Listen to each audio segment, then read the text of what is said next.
താങ്കൾക്ക് നാണവും മാനവുമുണ്ടോ? 11 ദിവസം മുൻപ് താങ്കളെ കണ്ട് അതിജീവിത നേരിട്ട് പരാതി നൽകിയിട്ടും ബലാത്സംഗം നടത്തുന്നവനെ ഒരു നല്ല വക്കീലുണ്ടെങ്കിൽ, ചാക്കിൽ നിറയെ പണമുണ്ടെങ്കിൽ അവർക്കെല്ലാം രക്ഷപ്പെടാൻ സാധിക്കുന്ന നാടാണ് ഈ കേരളം എന്നാണ് കഴിഞ്ഞ കാലത്തിലെ ഈ കേരളത്തിലെ സംഭവ വികാസങ്ങൾ. പീഡകന്മാർക്ക് കഷായം വെച്ചു കൊടുക്കുന്ന പണിയാണ് കേരളത്തിന്റെ ആഭ്യന്തര വകുപ്പ് മന്ത്രിയായിട്ടുള്ള മുഖ്യമന്ത്രിയായിട്ടുള്ള താങ്കൾ.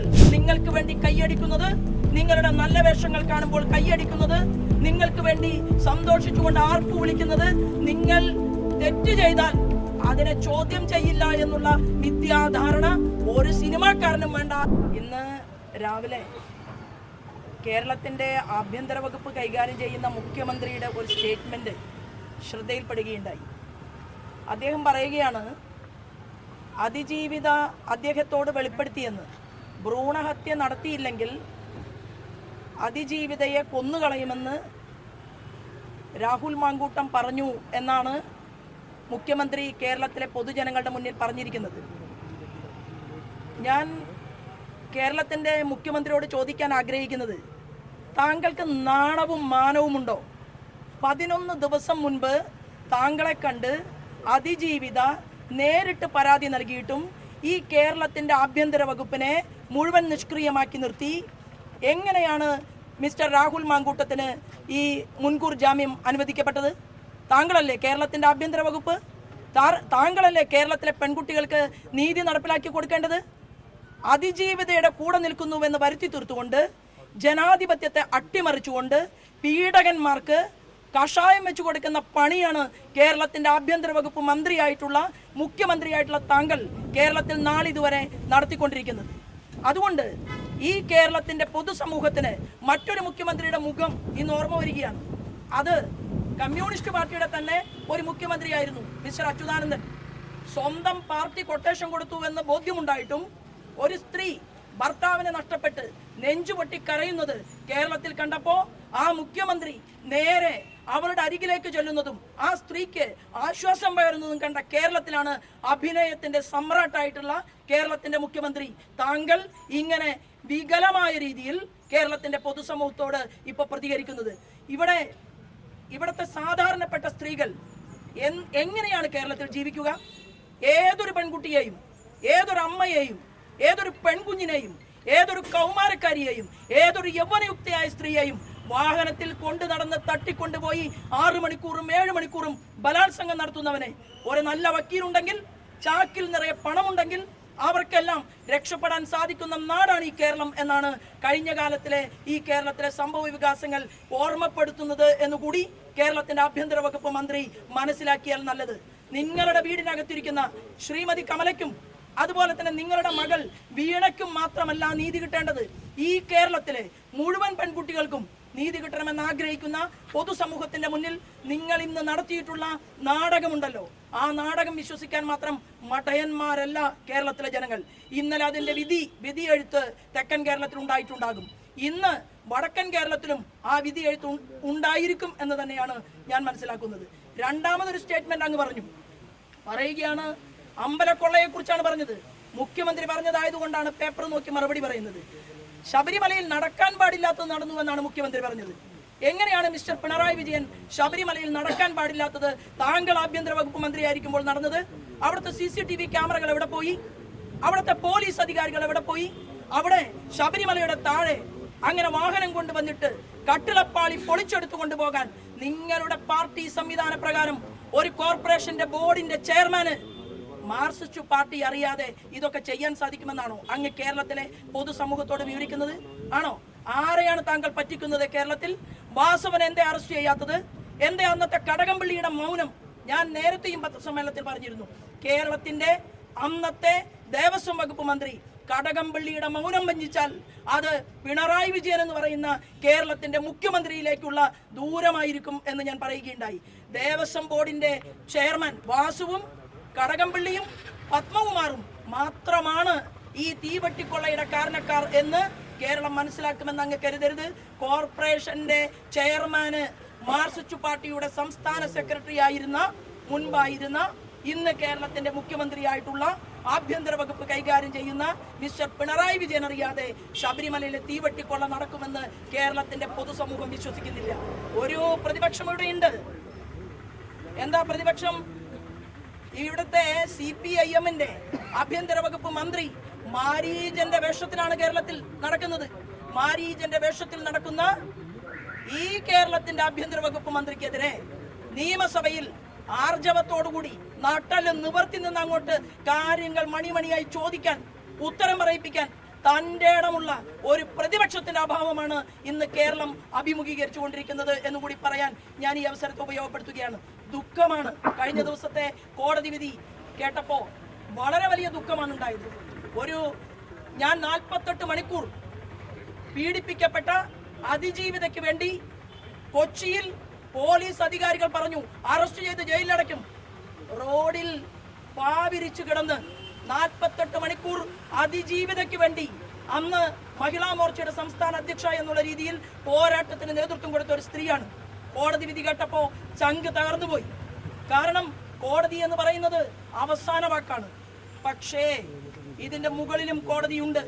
അതിജീവിതയ്ക്ക് വേണ്ടി നിൽക്കുന്ന ഓരോ സ്ത്രീകൾക്കും ബിഗ് സല്യൂട്ട് കൊടുത്തുകൊണ്ടാണ് ഈ കേരള സമൂഹത്തിന്റെ മുന്നിൽ ഒരു രാഷ്ട്രീയക്കാരിയായിട്ടുള്ള സ്ത്രീ എന്നുള്ള രീതിയിൽ ഞാൻ നിൽക്കുന്നത്. എന്തുകൊണ്ടാണെന്നറിയുമോ? ഒരുപാട് പണവും ഒരുപാട് സ്വാധീനവുമുള്ളവർക്ക് പെൺകുട്ടികളെ പരസ്യമായി എവിടെയും പീഡിപ്പിക്കാം, എവിടെയും വെച്ച് ബലാത്സംഗം ചെയ്യാമെന്നുള്ള ആ ഒരു പോയിന്റാണ് ഇന്ന് കേരളത്തിലെ പൊതുസമൂഹത്തിന്റെ മുന്നിൽ എനിക്കും ഇവിടുത്തെ പൊതുസമൂഹത്തിനും കാണേണ്ടി വന്നതെങ്കിൽ അതിജീവിതയ്ക്ക് മേൽക്കോടതിയിൽ പോകുമ്പോൾ ഇവിടുത്തെ പൊതുസമൂഹം തീർച്ചയായിട്ടും അതിജീവിതയുടെ കൂടെ ഉണ്ടാകും എന്നുകൂടി പറയാൻ ഈ സമയത്തെ ഞാൻ ഉപയോഗപ്പെടുത്തുകയാണ്. ഒരു പൊതുപ്രവർത്തക എന്നുള്ള രീതിയിൽ അതിജീവിതയ്ക്ക് കവചമായി വർത്തിക്കാൻ അതേത് മാഫിയയാണെങ്കിലും, ഏത് ഗുണ്ടാ തലവന്മാരാണെങ്കിലും, ഏത് നിങ്ങൾ ഉദ്ദേശിക്കുന്ന ഏത് പരിപാടിയാണെങ്കിലും അതിന്റെ മുന്നിൽ അതിജീവിതയെ മാറോട് ചേർത്തുകൊണ്ട് പൊതുപ്രവർത്തനത്തിന് കഴിഞ്ഞ 30 വർഷക്കാലം നേതൃത്വം കൊടുത്ത അവരുടെ ഒരു സഹോദരി എന്നുള്ള രീതിയിൽ ഞാൻ ഉൾപ്പെടെയുള്ള ഈ കേരളത്തിന്റെ പൊതുസമൂഹം ഉണ്ടാകും എന്നുകൂടി പറയാൻ ആഗ്രഹിക്കുകയാണ്.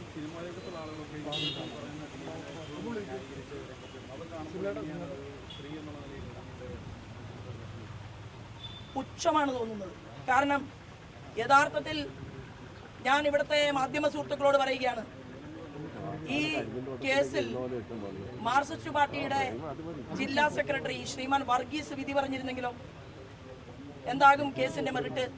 അത്ര മാത്രമേ ഞാനിപ്പോൾ ഈ കേസുമായി ബന്ധപ്പെട്ടുകൊണ്ടുള്ള ഒരു വാചകത്തെ അവിടെ പറഞ്ഞു നിർത്തുകയാണ്. ഇതിനും മേൽക്കോടതികളുണ്ട്. അപ്പോ പൊതുസമൂഹം മനസ്സിലാക്കേണ്ടത്, പൊതുസമൂഹത്തിൽ എന്തിനാണ് ഇത്രയും ദിവസം അതിജീവിതയുടെ മൊഴിയുടെ അടിസ്ഥാനത്തിൽ എന്തിനാണ് മിസ്റ്റർ ദിലീപ് ജയിലിൽ പോയത്? ഒരു തെറ്റും ചെയ്യാത്തവനെ ചോദ്യം ചെയ്ത് കേസിൽപ്പെടുത്തി കുറ്റം കണ്ടെത്തുന്നവരാണോ കേരളത്തിലെ പോലീസ്? അതാണോ നമ്മൾ വിശ്വസിക്കേണ്ടത്?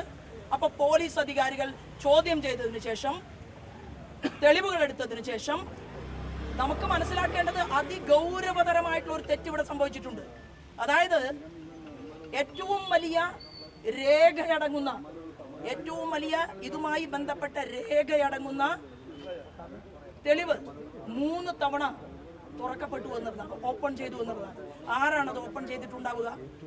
അപ്പൊ 3 തവണ കോടതിയുടെ മുമ്പാകെ, ജഡ്ജിന്റെ മുമ്പാകെ അതീവ ഗൗരവത്തോടു കൂടി സൂക്ഷിക്കേണ്ട ഒരു തൊണ്ടി മുതൽ അതെങ്ങനെ 3 തവണ ഓപ്പൺ ചെയ്യപ്പെട്ടു എന്നുള്ളത് മേൽക്കോടതിയിൽ ചർച്ച ചെയ്യപ്പെടും എന്നുള്ള കാര്യത്തിൽ ഒരു തർക്കവും വേണ്ട.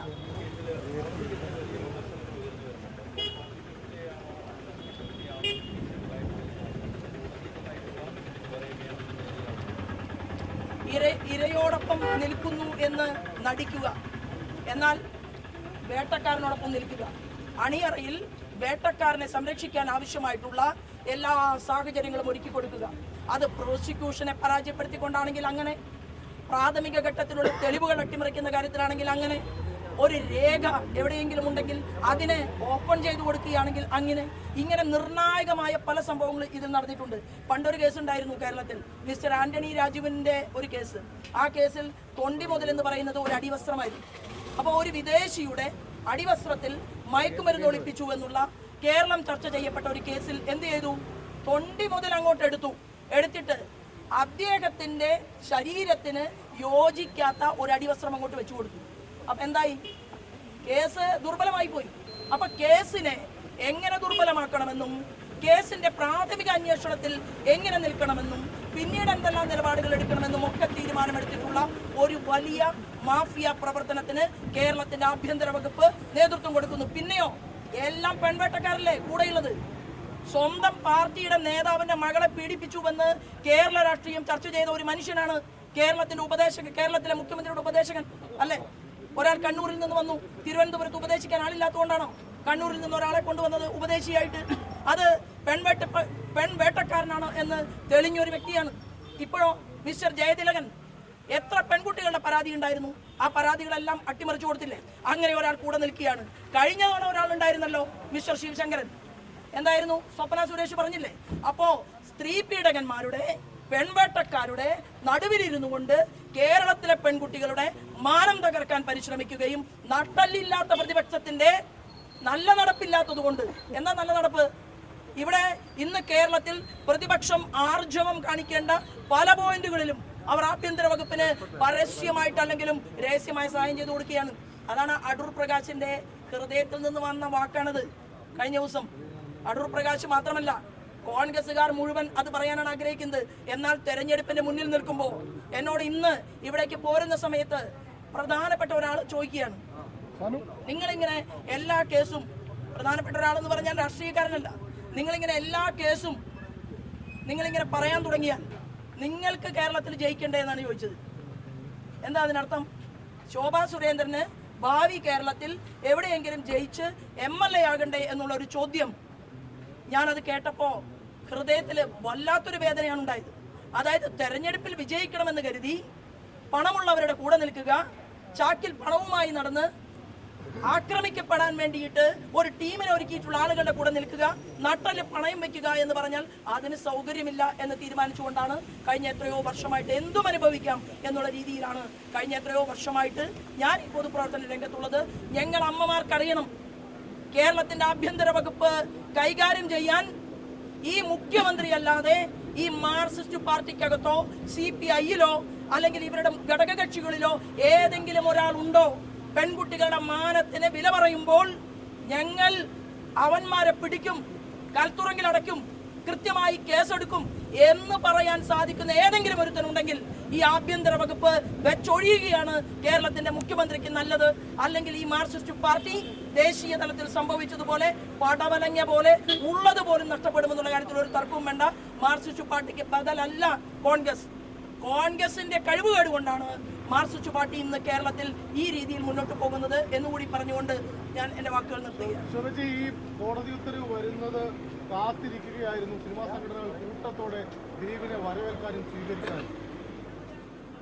ഞാൻ പറയുന്നത്, എനിക്ക് സിനിമാ മേഖലയിലുള്ളവർക്ക് കൊമ്പുണ്ട് എന്നുള്ള അഭിപ്രായമൊന്നും എനിക്കില്ല. സിനിമാ മേഖലയിൽ പ്രവർത്തിക്കുന്നവർ, കലാകാരന്മാർ, അവർ ഈ നാടിന്റെ മുന്നേറ്റത്തിന് വേണ്ടിയാണ് പ്രവർത്തിക്കേണ്ടത്. കാരണം നിങ്ങളെല്ലാം അഭ്രപാളികളിൽ വരുമ്പോൾ, നിങ്ങൾക്കെല്ലാം കഷ്ടപ്പെട്ട് പാടത്ത് പണിയെടുക്കുന്നവനും റോഡിൽ രാവിലെ മുതൽ വൈകുന്നേരം വരെ പൊരിവെയിൽ കൊണ്ട് പണിയെടുക്കുന്നവനും ഒക്കെ സിനിമാ കൊട്ടകകളിൽ വന്ന് അവന്റെ പോക്കറ്റിലെ പണമെടുത്തുകൊണ്ട് ടിക്കറ്റ് എടുത്ത് സിനിമ കാണുമ്പോൾ നിങ്ങൾ ഈ സമൂഹത്തിന്റെ ഹൃദയമിടിപ്പ് മനസ്സിലാക്കണം എന്നാണ് എനിക്ക് അതിനെക്കുറിച്ച് പറയാനുള്ളത്.